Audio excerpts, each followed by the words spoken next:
You are now tuned in to Go Time Dolphins with Charlie Touché and Kadeem Simmons, the Miami Dolphins podcast that's for the fans and by the fans. Gotta make them lose their mind when it's your time. And it's show time. Going all out when it's go time. I ain't wasting no time. Gotta make them lose their mind when it's show time. Cause it's your time. Lay it on the line when it's go time. Don't waste no time.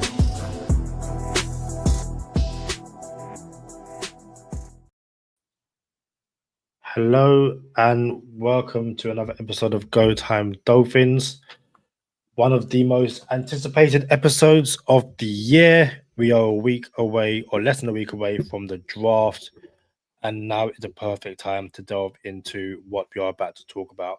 Before we do delve into that, I am Kadeem Simmons. As always, I'm joined by Mr. Charlie Touché. Charlie, tell everyone what time it is. I don't know, bro. I'm not feeling this. You introduce me and yourself, and then I come in and introduce me and myself and yourself. I'm not feeling this, bro. Go back 2 weeks. Random episode 2 weeks ago. Yeah. It's the same thing. Like, you just never noticed it. Yeah, but I didn't say I didn't notice it. I said I'm not feeling it. But it's Go Time Dolphins, the Miami Dolphins podcast that goes not only across the pond, but across the world. I'm your boy, Charlie Touché. Got my co-host, Kadeem Simmons, with me. It's always for the fans and by the fans. Your favorite podcast, and official affiliates of Fanatics, where you could be a fanatic of your favorite franchise. Kadeem, you're in a new setting. What's going on? You're on mute now, too, though, by the way. I think you undid your microphone by accident. No, I was playing around with the wires and stuff. So I've just moved house. This is currently my podcast room / my son's bedroom. So there's all wires and stuff. But yeah, hopefully in the next 2-3 weeks, you'll see the stuff around me a bit more organized. We have some comments. Shout out to Liz, says, oh good, caught you live. Shout out to Rob, says, hi campers. LB says, been looking forward to this episode for a long time. Finally catching a stream live at the beginning. And then yeah, Rob says, I've had a Patreon sneak peek. So this is Touché's 24. As I said, one of the most anticipated episodes of the year. If you are a Patreon / patron, you would have seen the list a few days early. Or Charlie, did they see the list a few days early? Before we get into the list, appreciate everybody rocking with us. A lot of people in the comments saying they finally get to catch a live. You know what I'm saying? If y'all could hit that like button, subscribe to the channel. We appreciate all y'all. And if you're listening on an audio podcast or platform, leave us a 5-star rating and a positive review. It goes a long way for the podcast here on GTD. That being said, before we get into the list, Kadeem, there are a couple trades floating around right now. There's maybe 3 or 4 trades floating around the Miami Dolphins. Tyreek Hill, Jalen Ramsey. The draft is upon us. There's one that went viral on Twitter with Cleveland trading Miami and Miami trading out of the first round. Would you be interested in any of these trades? I'd certainly be interested to the point where I'd pick up the phone and engage in a conversation. I wouldn't trade out of the first round entirely. My whole thing is, yes, we need to get more picks inside the top 100, but trading out of the first round is something I don't necessarily want to do right now. The Tyreek Hill trade somewhat intrigues me, given that I don't think we'll get a first. So a second would be nice. We haven't seen any concrete figures around Jalen Ramsey, so they interest me. I just doubt I would say yes to any of them. I'll touch on this for everyone who doesn't know about the one that went viral on Twitter or X, whatever you guys call it right now. Cleveland trades back into the first round. So they already took their second overall pick and they traded back into the first round and offers Miami the 33rd overall pick, the 67th overall pick, the 94th overall pick, 2026 second, and a 2026 third for the 13th overall pick Miami will be giving up. So that basically that's a first, 2/3, a future second, and a future third. Well, a second, 2/3, a future second, and future third, because 33rd is the first pick of the second round. To your point, yeah, you don't want to move out the first round, but you still have ammunition to move back into the first round. If you're at 33, all you got to do is get back in at 32 or in the 30s or late 20s to get back into that first round thing. That pick, that trade right there, I would take it, because you need as much as you can get, and then you have future assets too, second and third, future second and future third. There's a Tyreek Hill trade going out there with the Cowboys. The Cowboys will give us a second and a fourth, and the Dolphins give them Tyreek and a fifth. Not interested in that. I feel like, okay, we can't get that first. Cool, I understand that, but I'm not giving up anything other than Tyreek Hill. We have to eat $28 million of dead cap, and we might have to restructure Tua to do it. So it's more than just $28 million of dead cap. It's now we have to restructure someone and ensure they stay on the roster for 2-3 years. And nah, bro, y'all gonna have to give up more than that. It's gonna have to be like if it's not a first, it's gonna have to be a second, a third, Jalen Tolbert and Jonathan Mingo, in my opinion, or 3/5, whatever you want to hash out. And then this one just came in like seconds ago from Sherrod Steve, which was Devontae Smith. Shout out to the Slim Reaper, Smitty. The Eagles trade Devontae Smith to the Dolphins for Jalen Ramsey, and we swap first round picks. Would you be interested in that, Kadeem?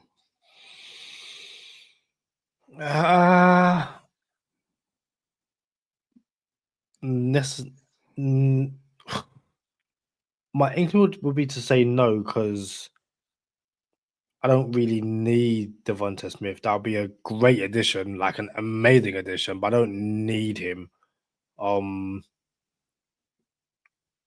But I guess if you've got Smith and Waddle, you're kind of future-proof for the next few years. I'm still going to say no. All right. I mean, you might need Smith because Tyreek might not be here. Like Tyreek is a thing that has to be considered. Like, hey, he's on the roster right now, but there's a chance he's not on the roster at week 1 or next year. If Tyreek Hill plays for the Miami Dolphins this season, this is the last season he's playing for the Miami Dolphins. And for the life of me, I cannot see him playing 17 games for the Miami Dolphins. I don't see it. I think he's going to say, oh, I got an injury. I'm not playing no more. Like, I don't see him playing for the Miami Dolphins.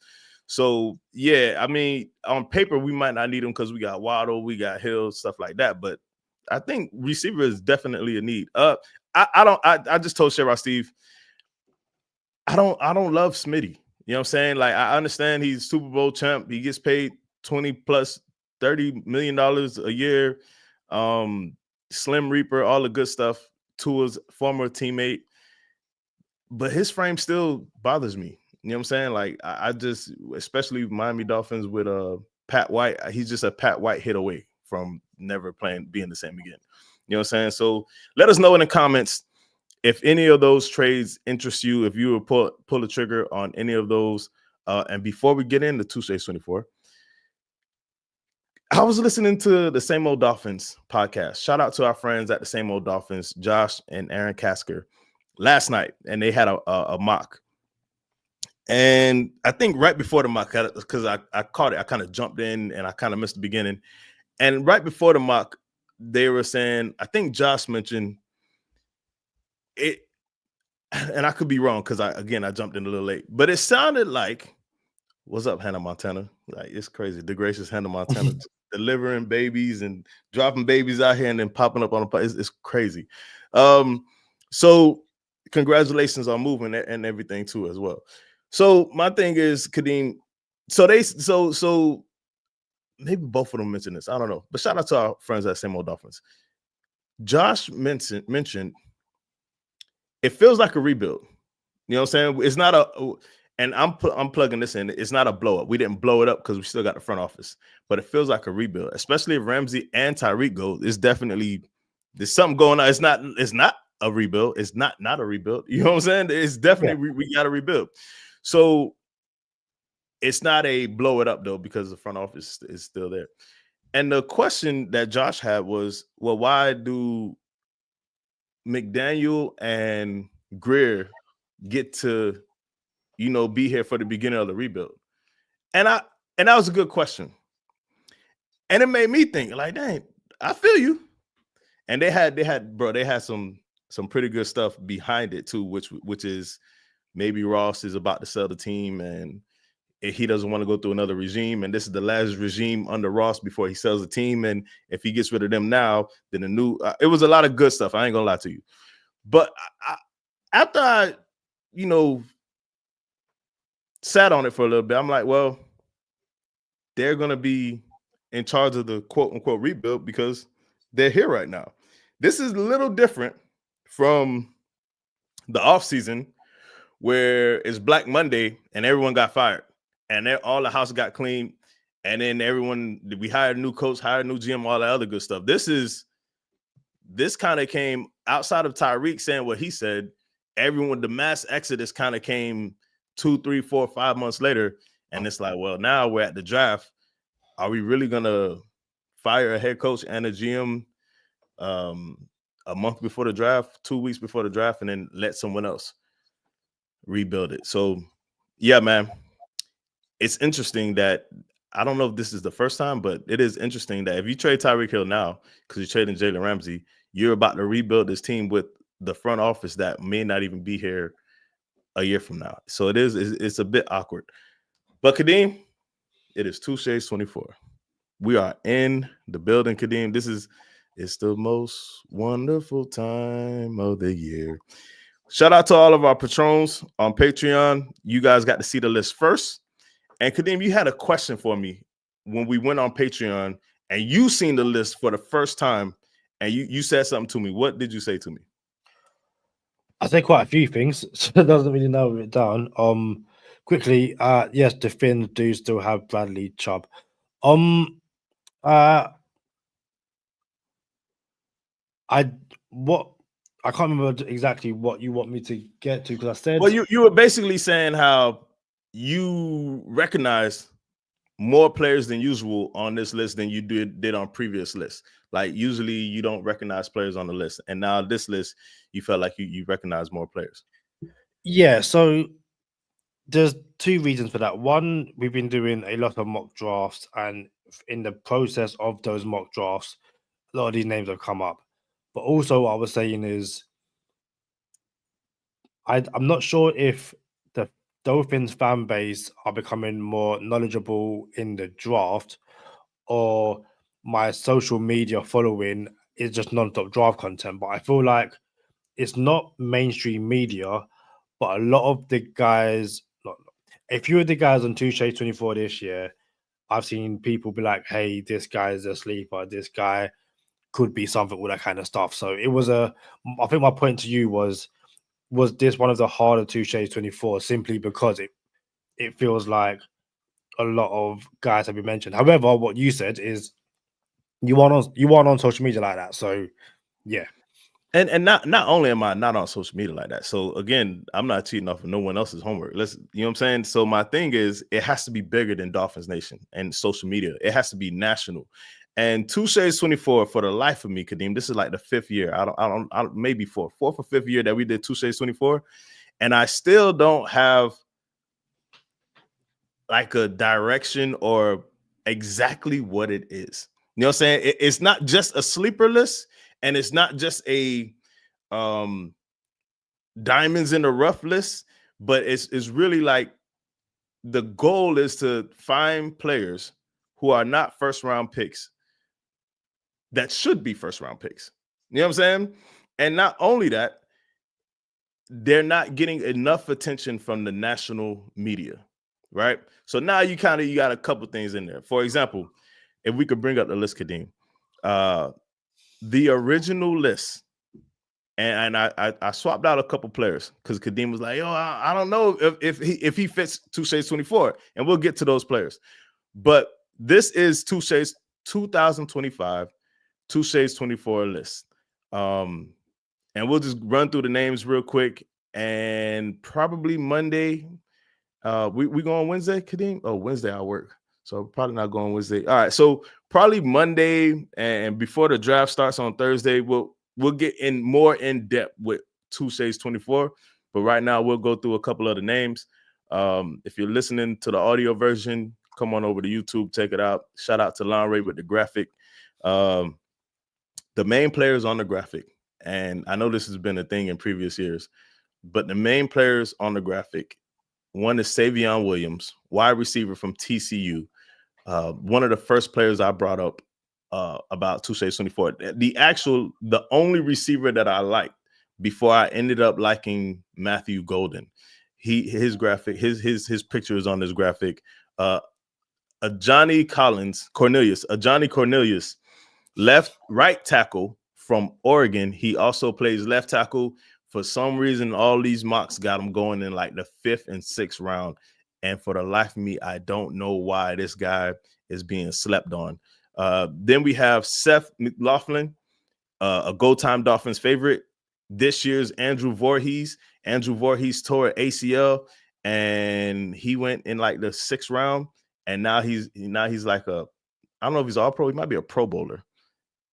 But I know he starts for the Ravens, and he's balling. And that's someone me and Kadeem wanted, was Andrew Voorhees. And this year's Andrew Voorhees is Seth McLaughlin, the best center in the draft, probably going to go after round 4 because he tore his Achilles 6 months ago in the college football playoff. So he's on this graphic. And Jonah Savanaia, someone who is more popular on social media now. In the first mock we had, I don't know, 5 weeks ago, Jonah Savanaia was someone I was like, yo, he's going to be on Touché's 24. Now, this is back to your question, Kadeem. Like, yo, people are finding out they're more knowledgeable, and do they still make the list if people start to find out who they are prior to the draft?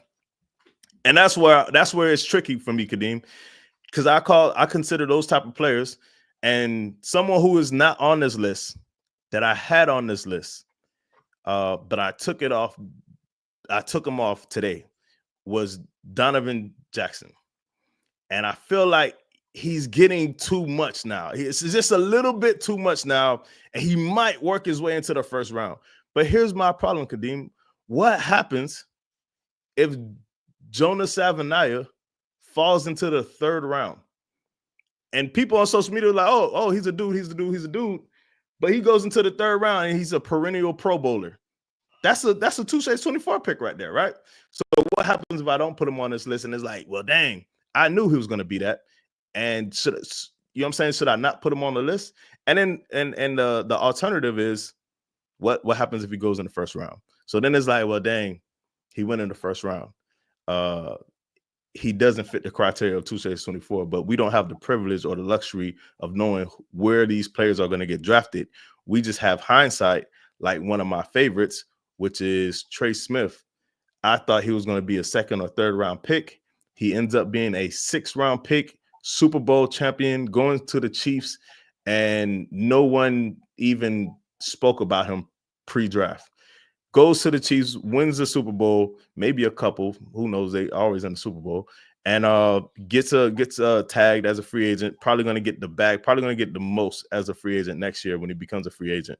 So it's a fine line to skate on, Kadeem, when you're messing around with players that are like, yo, they're not getting enough national attention. And Jonah Savanaia probably is getting more attention now, but it is what it is. I'm just going to go with it. If someone says, oh, I know who Jonah Savanaia is, I could do this, I'd be like, okay, well, let's start from now. Let's go for the next 5 years and see whose list is more credible, because you got my list from the previous 5 years. Kadeem, I've been talking for a while. What did you think about my list at first glance?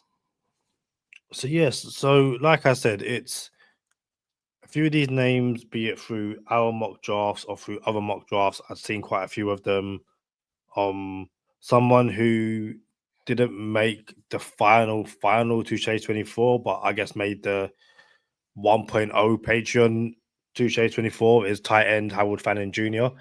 And yeah, he was someone, when I saw the name, I was like, this guy's got draft buzz. But like I said, it could be a case of my social media For You page is quite, I guess people, there's only so many mock drafts you can do before someone falls in love with someone.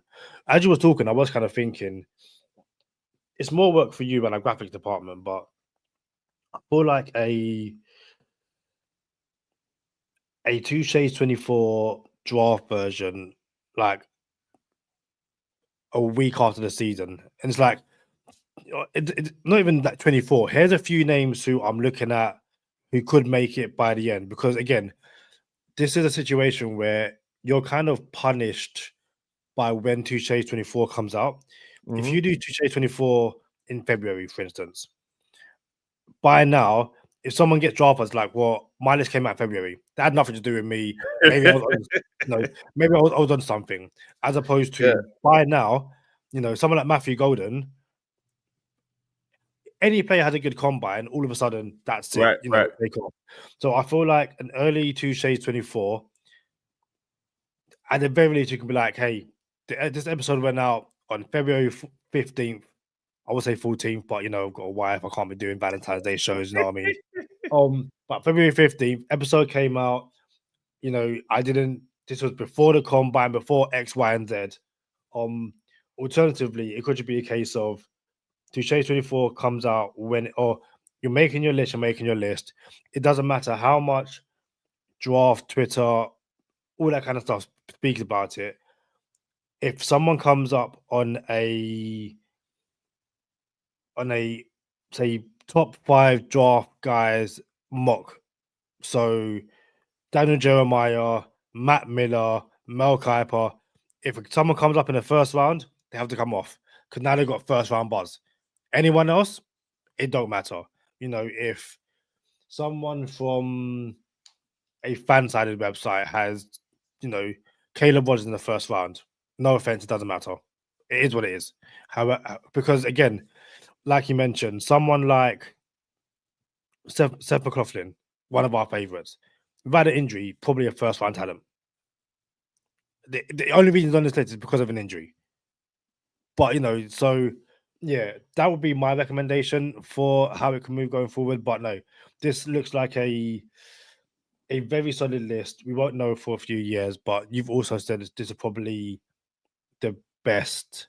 Yeah, this was the best and the easiest, in my opinion.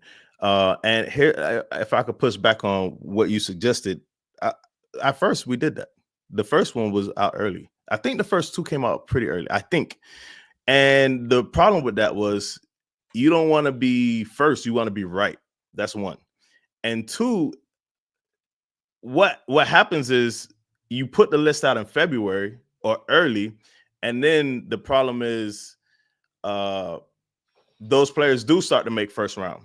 So they're no longer sleepers. You know what I'm saying? And then they have been talked up. So now they do get national attention, and they're no longer diamonds in the rough or sleepers or the people who the national media aren't talking about.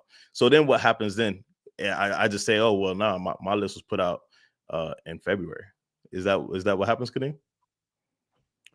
Potentially. So I was just looking at 2022 Touché 24 came out April 25th. And then 2023 Touché 24 came out April 19th. These are on YouTube. Yeah. So last year's Touché 24, anything past 22 was close to the draft. But here's what I'm saying. I'm talking about when I make the list. Oh, so yeah. when I compile the list, it'll start in February, maybe even prior to that. Like maybe there's for example, who was it? What's my boy name from? He plays for the Ravens. He's not spectacular, but he's just all right. Rashad Bateman, right? Yes. When I seen Rashad Bateman play, I'm like, oh, he's gonna be a dude, right? And we'll get to that too. He's gonna be a dude because Cam Smith made Touché 24. He's gonna be, and I want to be clear, you're gonna have your misses too. but he's gonna be a dude. And then what happens is he's not getting that buzz. But then he's drafted in the first or second round. So then it's like, well, dang, I don't want any. You know what? This is the best example I can give you. Here we go. And I gave you this on Patreon. And shout out to LB. He's in the comments, and he could testify to this because I took Justin Jefferson last in one of our fantasy drafts the year Justin Jefferson came out. And then LB took him in the next draft, like an hour later. I'm like, yo, Justin, I just took, like, don't be taking players I put you on to, you feel me? So the argument was between myself and Bert that, yo, Justin Jefferson is better than Jamar Chase. And there was nobody, you couldn't find a soul on the planet that said Justin Jefferson was better than Jamar Chase, because Jamar Chase was coming out after Justin Jefferson. He was number one, and he, all the other good stuff. And you're like, oh, this is not the receiver you want from LSU. That dude comes out next year, which was Jamar Chase. And then for the life of me, I'm like, nah, bro, it's Justin Jefferson. Justin Jefferson is better than Jamar Chase. He's the one you want. And then we went back and forth. Well, Bert would tell you we went back and forth for the past who knows how many years. I don't think we went back and forth. I still think Justin Jefferson is better than Jamar Chase. But now it's obvious, like, all right, now these boys are as good as one another. But that was not the argument when Justin Jefferson came out. So the Justin Jefferson conversation and the Jonathan Taylor, right? Yeah, he's cool, but Clyde Edwards-Helaire had more buzz than him. What's his name? Maybe I should have had these. DeAndre Swift, you know what I'm saying? Same draft. All these boys had more buzz than Jonathan Taylor. Here I am. Jonathan Taylor's going to be the dude. Years later, it's proven to be right, but I didn't have Jonathan Taylor on the list, and he was a second-round pick. So now I'm like, well, dang, I could have had Jonathan Taylor on my list. He was not buzzing like that. Everybody said he was going to be a fumble-holic, and I don't put him on the list because I'm like, well, he's high enough. He should go in the first round, but he doesn't go in the first round. You know what I'm saying? Justin Jefferson goes late first round. So it's like, well, dang, bro, here I am on the fence. Like, should I put these guys on? Should I not? And then thus you get the Jonah Savaiinaea conversation of, yeah, Jonah Savaiinaea is going to be a dude. And if he goes in the third round and I didn't put him on my list, that's a miss for me. You know what I'm saying? So everyone who knows Jonah Savaiinaea right now, awesome. Y'all know him. Cool. National media is still not talking to him up enough, in my opinion. And I do believe Jonah Savaiinaea is going to be a perennial pro bowler probably after year or two of his career. Yeah, so much just depends on what teams do. And again, the draft and the draft process is a really fascinating situation. I was trying to find a player. Bear me 2 secs. Charlie, do you remember the mock draft? What most 2020 mock drafts had the Dolphins taken in the first round with the 3 picks? 2020 was that the what's his name? Jonathan Jones or something Jones, the tackle, and then he went in like the 6th round. So that's the person I was trying to find. Josh Jones. Josh Jones. Every single mock draft had the Dolphins taking Josh Jones in the first round. Every single draft. It was insane. Josh Jones goes to the Cardinals at pick 72 in the 3rd round. He is currently with the Seahawks. He spent 2 years with the Cardinals, 1 year with the Texans, 1 year with the Ravens, and is now a Seattle Seahawk. And I think I say that to say this. You're going to, not just you, people in general, there's guys who you're going to be like, guaranteed first round talent, 100%. And then, in the 4th round. And that's the kind of thing where Jonathan Taylor, for instance, he doesn't make Touché 24 because you're like, he's going to go in the 1st round. Like, he's going to be the dude. And he doesn't. And I kind of feel like you're battling against the whimsical nature of at least 32 not only 32 multi-billionaires, but 32 GMs, every single one hoping to, keep the job to next year, and 32 head coaches for the exact same reason. And because of that, you're always going to be in a situation where, someone's not going to make the list. You're going to look back and go, they should have been on it. They 100% should have been on it. Yeah. You know what's funny? I'm not on social media like that. But if I do happen to see something like maybe 2 years ago, it was Daniel Fa'alele I think he went to Pittsburgh or Baltimore. I can't remember. But he was just this super big, tall dude. I'm like, I don't love it. If you got that abnormal build, I really don't love it. And he was one of them. And Dolphins were like, oh, we need him. Or the Dolphins Dolphins social media was like, oh, we need him. I'm like, nah, bro, I'll pass. And then same thing with Jahan Dotson. Although I like Jahan Dotson, I'm like, nah, bro, he's not that dude. Although he's cool. I like Jahan Dotson, but he got drafted by Washington. Now he got traded to Philly before his contract was up. Like, you know what I'm saying? Like, so it's a tricky place to be in, but I'm glad that we got receipts. Because if this was my first one, people would say, oh, I've been knew about Omarion Hampton. And I'll be like, lies. You feel me? Because I've been told LB that I think Omarion Hampton is better than Ashton Genty. You know what I'm saying? And I like that I get a platform to say it. You know what I'm saying? And I've been saying it on this platform for a while now. But we'll run through the names. We'll go down the list of names. And then before we do, there's something you said, bro, which is it matters what team they go to, right? Because you might have a dude who is a dude, and then he flames out and he busts. And it's like, well, first of all, these should be like second, third round, mid-round picks.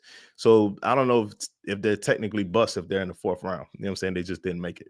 So that being said, you get someone who goes in the fourth round, like we'll just say, let me give you someone who's a mid-round pick, in my opinion.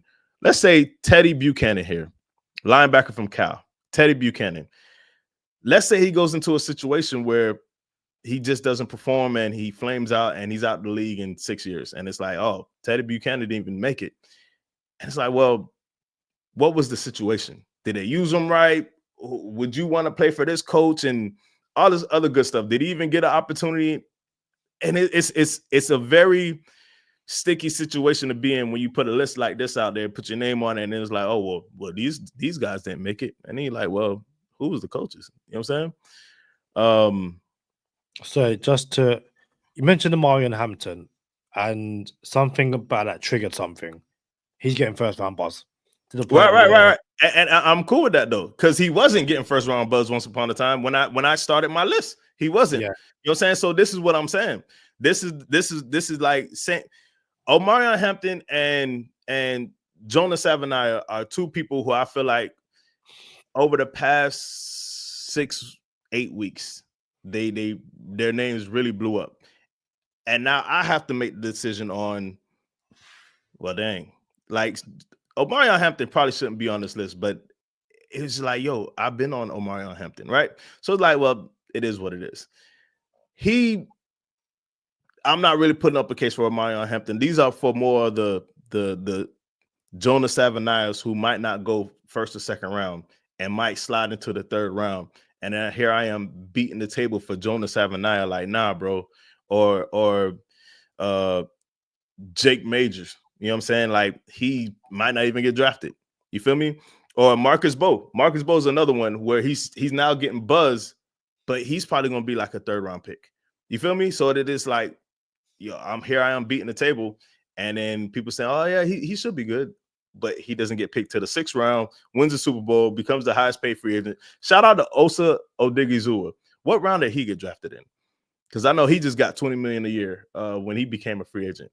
Osa Odigizua. I know it was 4th round or later. Could have been the 5th round for the Cowboys. He was drafted 3rd round. All right, 3rd round. I thought it was 4th or 5th. But Osa Odigizua, another one is like, dang, bro, this dude should be a 2nd round pick, late 1st round pick. Comes in, balls for the Cowboys, get paid $20 million a year as soon as he hit free agency.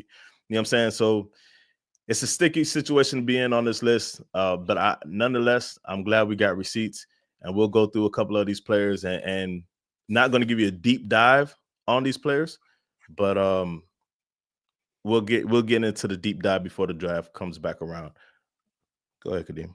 Yeah, quick question from Liz. She says, any Oregon Ducks or Washington Huskies to be watching this year? And I know there's a Oregon Duck player on this list, Charlie, and you mentioned him already, but yeah, just in case Liz wasn't aware he was a Duck. Johnny Cornelius is the right tackle for Oregon, and he'll probably fall into the draft. But his teammate, his counterpart, Josh Connerly Jr., is a left tackle. Josh Connerly Jr. actually took a Johnny Cornelius starting position at left tackle. That's why Cornelius went to right tackle. So they're bookends on the tackle position. And Josh Connerly Jr. probably is a first-round pick. He'll probably be a first-round pick. So, Liz, you can look out for two pretty good O-linemen going in the draft from Oregon for sure. So let's get into this list, Kadeem. At the top, we got Tyleik Williams, D tackle from Ohio State. Quinshon Judkins, one of the running backs from Ohio State. There was him and Travion Henderson were splitting carries. And I think Quinshon Judkins, this is a perfect example. Quinshon Judkins goes to, let's just say, I don't know. He goes to the Eagles and backs up Saquon Barkley. That's not cool. You know what I'm saying? But if he goes to the Steelers and replaces Najee Harris, now my pick is doing something. Now it's like, oh, this is perfect. You know, if he goes to Cleveland in the second round because there's no more Bradley Chubb, it's a perfect situation.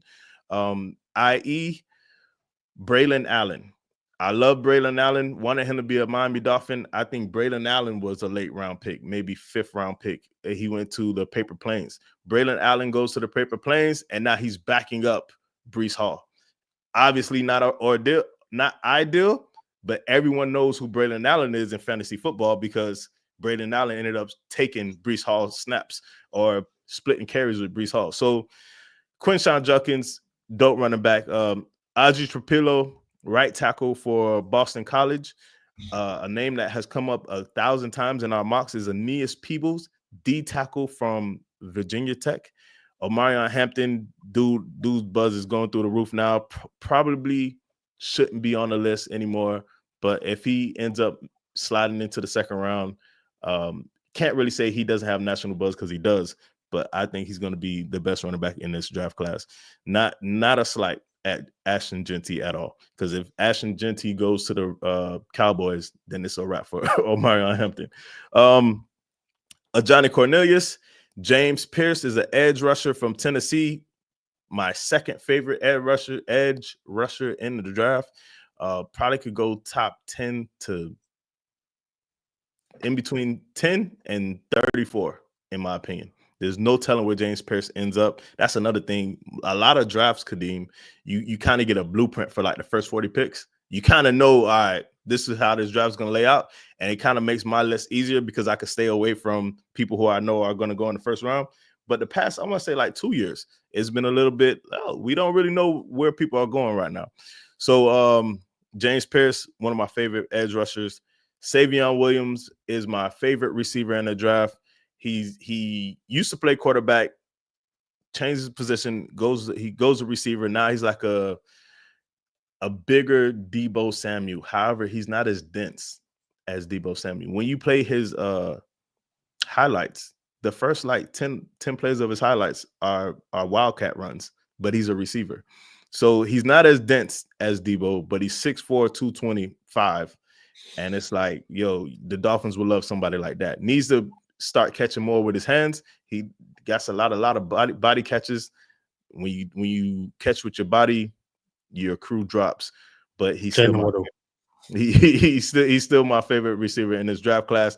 Although Matthew Golden has a higher ceiling than Savion Williams. I don't want someone to clip, oh, Savion Williams is Charlie Touché's favorite receiver in the draft class, and then next thing you know, Savion Williams is a perennial Pro Bowler. Like Matthew Golden is a perennial Pro Bowler.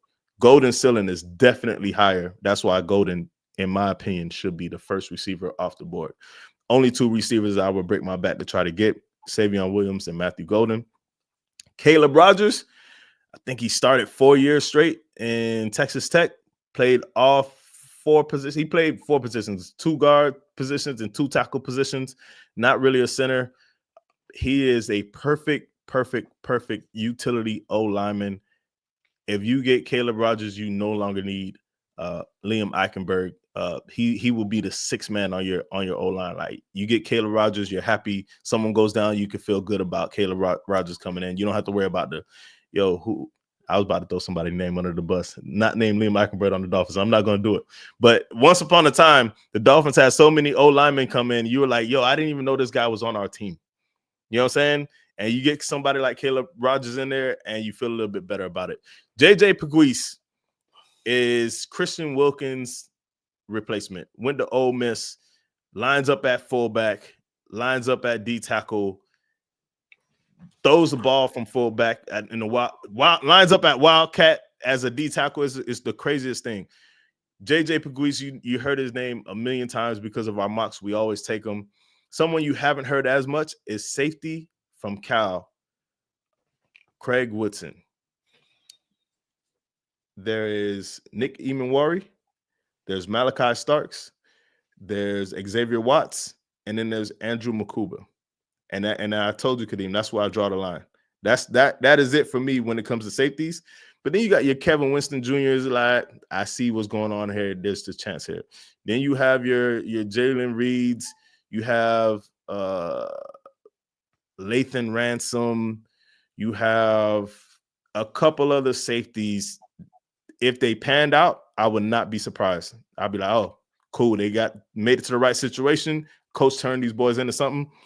But Craig Woodson, when you press play on Craig Woodson's tape, he is the safety. Like the safety that they try to rule out of the NFL, he's that. So if he could find a way to play safety in the NFL and not get penalized for it, because now you get penalized for playing safety the way that he plays it, bro, if you're 38 and older, you will love Craig Woodson if you watch football and you're a 38-year-old and older. Like, he is what we remember as a safety. So Craig Woodson, for me, I got to have Craig Woodson on my team. Omar Norman-Lott is a D tackle from Tennessee. Omar Norman-Lott isn't your traditional D tackle where, like, he's really good in the run game and, we got Omar Norman-Lott. Our run game is going to be good. He's actually the opposite. He's not a run game type of DT. He's a pass rusher. So he's going to put pressure from the A-gap all game, but he suffers in the run game a little bit. So it's like you got to pick your poison there. So if you can get Omar Norman-Lott to be your 3rd D tackle, if you get like Zach Sealer and you have another D tackle, and on passing downs you have Omar Norman-Lott, that's pretty sexy in my opinion. So Omar Norman-Lott, probably a second round pick, could be 3rd round pick. Our favorite here on Seth McLaughlin, won't spend too much time on him, but tore his Achilles in the playoff game at Ohio State. Probably a 2nd round pick, probably going to go in the 4th round because of it. Seth McLaughlin, I would love to have him on the team, redshirt him, and now you have your starting center for next season when Andrew Brewer is in a contract year. Any questions so far, Kadeem? We halfway through the list. No. You said if you're 38 years and older, you would like Craig Woodson. What would your player comp be? When you do player comps, like, you just really compare the styles, but then you throw a name out there and then people will automatically, oh, he said his comp was this person. You know what I'm saying? And I don't want to do that. But I will try to find a comp for you. Imagine a hard-hitting safety, right? Without going to Sean Taylor. You know what I'm saying? Like, if you could, or you know what? And then this is probably too far. Steve Atwater. You know what I'm saying? The safety that is going to separate you from the ball when you touch the ball. You know what I'm saying? That's the type of safety he is. And that's the type of safety the NFL doesn't want anymore. Problem with Woodson is not only he's an old school safety, he doesn't have that long range speed where if he's got to run down somebody who got behind him, it's not going to happen. So it actually works out for a team like the Dolphins because the Dolphins have D-line depth and they should be getting to the quarterback. So Woodson probably not in those precarious situations where, dang, I got to chase somebody down. So if you got corners and he could play over the top, that's great. If you got a D-line and they could get to the quarterback and he could play over the top, that's also great. But if you don't have a pass rush, I would not draft Craig Woodson. Craig Woodson would not succeed on a team without a pass rush. Just my opinion. Then we got the Teddy Buchanan, linebacker from Cal, actually teammates with Craig Woodson. Then you got Jonas Avenaya. We talked him up already. Donovan Ezeraku, edge rusher. I would not be surprised, Kadeem, if Ezeraku goes first round. And I know you're on social media more than I am. Do you get first round buzz from Donovan Ezeraku? No, that I've seen at the moment, no. But again, nothing surprising me. Like, I'll probably go on social media later and there'll be like 10 different Dolphin fans saying we've got or like not Dolphin fans, 10 different guys saying this is the sleeper, it should be in the first round and stuff like that. So yeah. Definitely a name I've heard mentioned, but yeah. Donovan Ezeraku will be a name that everyone hears within the next 2 years. Like, oh yeah, I heard this name before. Number 17, Wyatt Milam, left tackle. I want to say West Virginia. Can't remember. That sucks that I messed that up. I think he's West Virginia left tackle. Wyatt Milam. What's funny, bro? I don't watch too many Dolphin podcasts, Kadeem. I don't. And my algorithm on YouTube might get like, oh, since you watch this, you'll like this. You know what I'm saying? And then I might watch an episode, or I might listen. I might go to the grocery store, and on the way to the grocery store, whatever I catch in that 15 minutes of that podcast, that's all I get. You feel me? That's all you get from me, right? So once upon a time, before Go Time Dolphins, I used to listen to Locked On Dolphins. And who was that Locked On Dolphins? It was before Kyle Krabs was there. Travis Wingfield. Travis Wingfield, right. Travis Wingfield was on Locked On Dolphins, and I like, yo, we could do this. You know what I'm saying? That's when I made Kadeem a 6th-round pick. Like, yo, we could do this, Kadeem. Let's do this. You know what I'm saying? Look at it. Look at this. Look at this. You know what I'm saying? So I was listening to Locked On and recently, and Kyle Krabs said Wyatt Milam reminds him of Liam Eichenberg, and he will stay away from Wyatt Milam. However, Wyatt Milam has made Touché 24. And someone else that Kyle Krabs doesn't like, he hosts Locked On Dolphins. Shout out to Locked On Dolphins. Shout out to Kyle Krabs. Sometimes he's on the money. Sometimes I would like to have him on the podcast and be like, bro, what is this? You know what I'm saying? But shout out to them boys. Someone someone else that he doesn't like is James Pierce. James Pierce is my second favorite pass rusher in the draft. So someone has to be wrong, Kadeem. Either James Pierce and Wyatt Milam are going to be bust, or Charlie Touché is going to reach out to Travis Wingfield in a year or two and be like, I don't know, bro. Oh, my bad. Kyle Krabs and say, hey, you miss Holmes. So that's something fun to keep up with. Someone's got to be wrong there. Jabbar Muhammad is a corner from another shout out to Liz, another corner, a DB from Oregon. This dude is the dude. His comp for me would be Asante Samuel Jr. He's smaller, gets in and out of the breaks, mirrors the receiver real good. He's not Asante Samuel Jr. I got to say that. He's not him. He's a comp for sure. He's smaller. He's like 5'9", Kadeem. Problem is, he might not even be 5'9". He might be 5'8". That's the problem. So you got Jabbar Muhammad out here pulling his best Brent Grimes impersonation, and I don't know how much teams will love that. But if Jabbar Muhammad is around mid-draft, late draft, the Dolphins have a need. He fits the skill set. He has the skill set, Kadeem. He just doesn't have the size. Someone else that has the skill set and doesn't have the size, that was on my original Touché 24 in my phone doing this thing up was Andrew Makuba. You know what I'm saying? And I don't think Andrew Makuba is getting too much national media. Like, he could have made Touché 24 as well. But Andrew Makuba, another person, dope athlete, dope player, all over the field, doesn't have the size. And for players like that, I don't know. I don't love it, because then they're too dependent on what team they go to, what coach they get, what system they're in, and stuff like that. But I could not put Jabbar Muhammad on this list. Cornerback from Oregon. I really like Jabbar Muhammad a lot. I like Andrew Makuba too. He should be on this list. And when I took a couple people off this list, I almost put Andrew Makuba on it because of that. But he is getting a little buzz now. Jake Majors. And I thought this was the player, Kadeem, that I mentioned in the mock, and I said he was a center, and you said he wasn't. And I'm like, did I mix something up? You know what I'm saying? Because I thought this was him. And I still think this is him. And he's an exclusive center. Doesn't play anything else. 9.5 times out of 10, if you play center, you can play guard. 9.5 times out of 10. Not the other way around. There's 2 centers in this draft that are exclusive centers. One being Jared Wilson, who I just skipped over to get to Jake Majors, and Jake Majors. So Jared Wilson, because Seth McLaughlin is injured, Jared Wilson is the best center in the draft. However, Jared Wilson is an exclusive center. Don't expect to move him around the line. Don't expect him to play guard, even though you don't know how these boys can't play guard, bro. It's harder to play center. So Jake Majors and Jared Wilson, both of them boys, exclusive centers.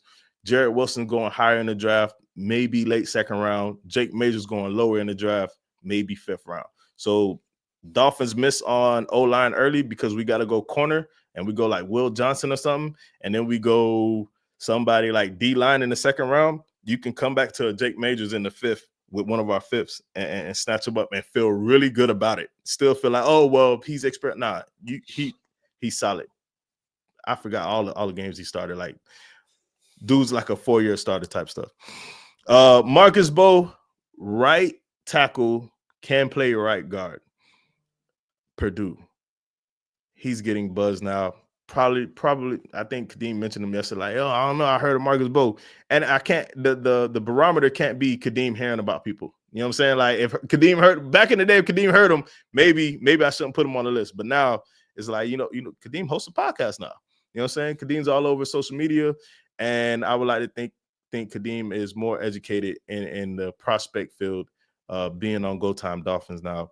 And 22, Upton Stout, cornerback, another small dude.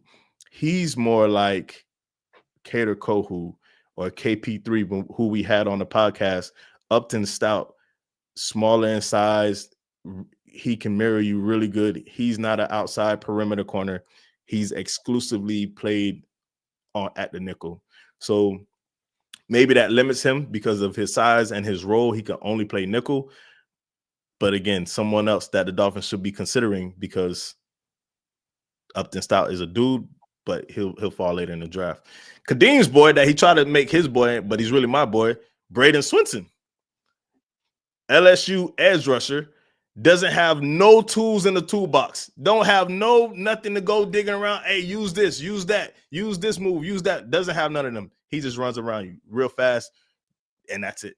Just runs around you, gets to the quarterback. I like Braden Swinson. Got to work on his tools though. Got to work on his technique. But I like Braden Swinson. Last but not least, to end Touché's 24, Oluwafemi Oladejo. Could go anywhere from the 2nd to the 4th round. If he ends up in the 1st round, I would not be mad at it. But Oladejo, he's someone that he got the size, got the look, got everything you want. But there's something that is not being put together. And you would hope that you could put it together at the next level. You spend more time at the facility. You get veteran guys around you. You learn from them. And then Oluwafemi Oladejo, UCLA edge rusher, ends Touché's 24. And that's all we got, Kadeem. And once upon a time, you asked me, are there players that I regret putting on the list?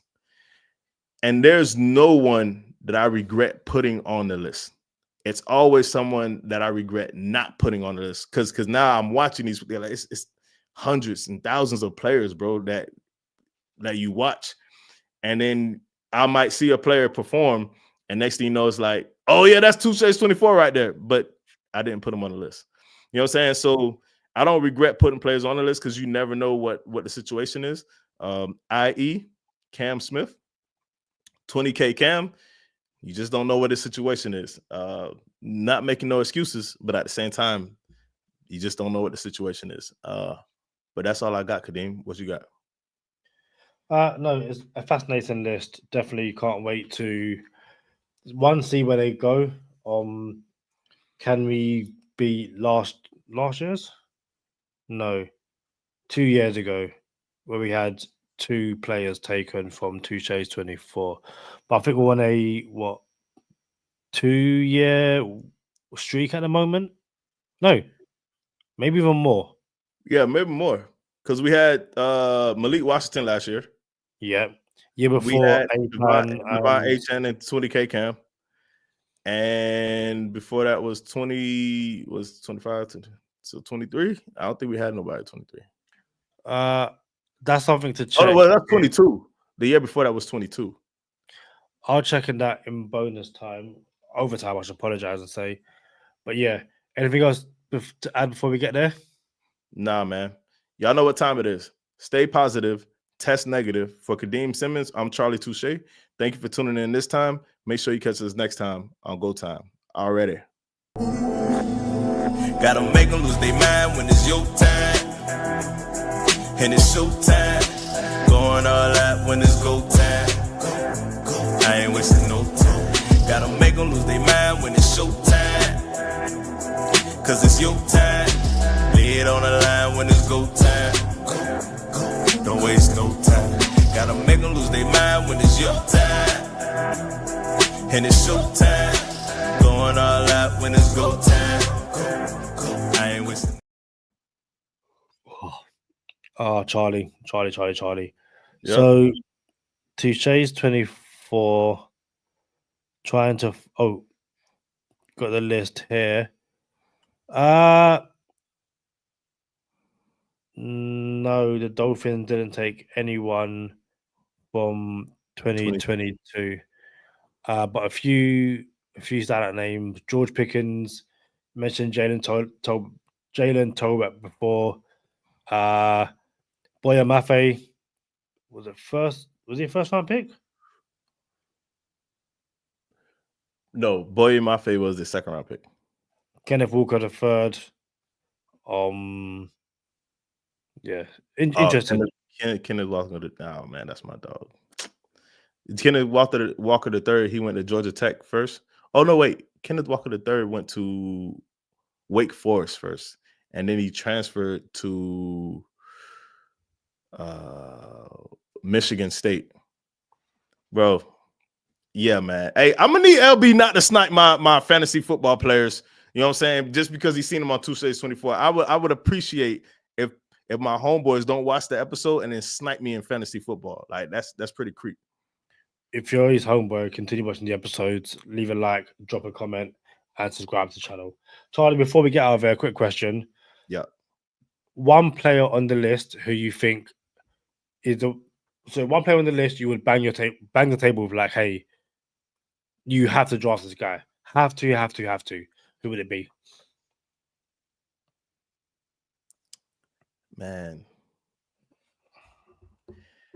So to stay away from Jonah Savanaya, because he's more popular than he's probably the most popular on this list. It's him. It is Jonah Savanaya. But to stay away from Jonah Savanaya, bro, I want to say a Johnny Cornelius so bad, bro. Like so bad because he has what it takes. He doesn't give up sacks. He might get penalties, but I feel like you could work on that. And the Dolphins need flexibility with the O-line.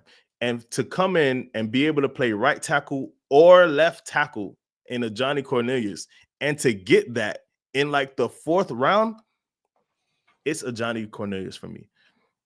But the player is super safe. Give me Seth McLaughlin, because I know when my dog get right, it's over with. He's gonna be a Pro Bowl center, and I'm okay with that. So I gave you 3 names, and I didn't play the game right, but those are the 3 names. No worries. You gave us 24 stellar names. Like I said, hopefully the Dolphins draft. Let's go for at least 2. Let's set a record.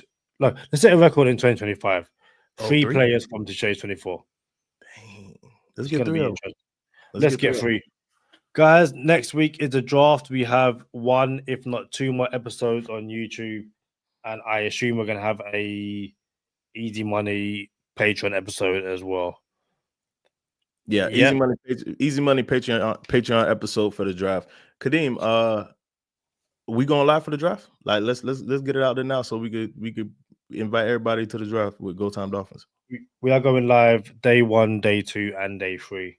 Day 1, I might not make the whole draft.